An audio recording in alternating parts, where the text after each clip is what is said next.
Ang intense ng mga kaganapan ngayon sa abot kamay na pangarap sapagkat magugulantang si Don Pepe sa mga sasabihin sa kanya ni Zoe. Dito nga ay malalaman ni Zoe ang plano ni Moira na pagpapapatay kay Don Pepe kaya naman ay agad niya itong ipapaalam sa lolo niya at tutulungan niya nga itong tumakas. Samantala ay maiisipan na nga nila Doc Robert at Giselle na humingi ng tulong sa mga pulis para sa nawawala nilang ama na si Don Pepe. May ipapakita naman na picture ang pulis kila Doc Robert at ito nga ay walang iba kundi si Bala Hadji at dagdag pa nga ng pulis na marami na daw pala itong record sa kanila. Kaya naman ay bigla itong maaalala ni Doc Robert at malilinawan na nga siya kung sino talaga ang dumukot sa kanyang ama at kung sino ang kasabwat nito.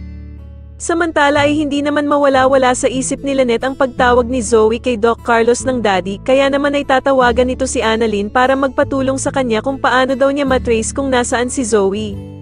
Sasagutin naman siya ni Annalyn na gagawa daw siya ng paraan kung paano nila makokontak at matrace kung nasaan si Zoe. Sa kabilang banda matapos marinig ni Don Pepe ang katotohanan tungkol sa ama ni Zoe, ay susubukan niya itong tanungin kung sino daw ang totoong ama nito para malaman niya kung magsasabi ito ng totoo sa kanya.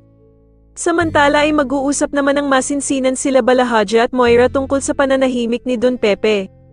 Pero sasabihin naman ni Moira na hindi niya ito magawang patayin dahil nga daw sa ayaw ng anak niyang si Zoe.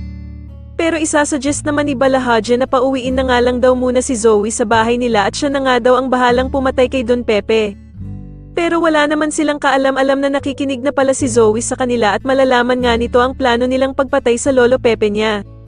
Sa tingin niyo magtagumpay kaya ang planong pagpapatakas ni Zoe sa lolo Pepe niya para hindi ito mapapatay ni Moira kay Bala Hadji, mas lalo na nga talagang nagiging exciting ang mga susunod na kaganapan kaya naman ay mas lalo pa nating abangan ang mas lalong gumigandang abot kamay na pangarap. Maraming salamat po sa inyong panonood at sana po ay masubscribe niyo ako. Maraming salamat po.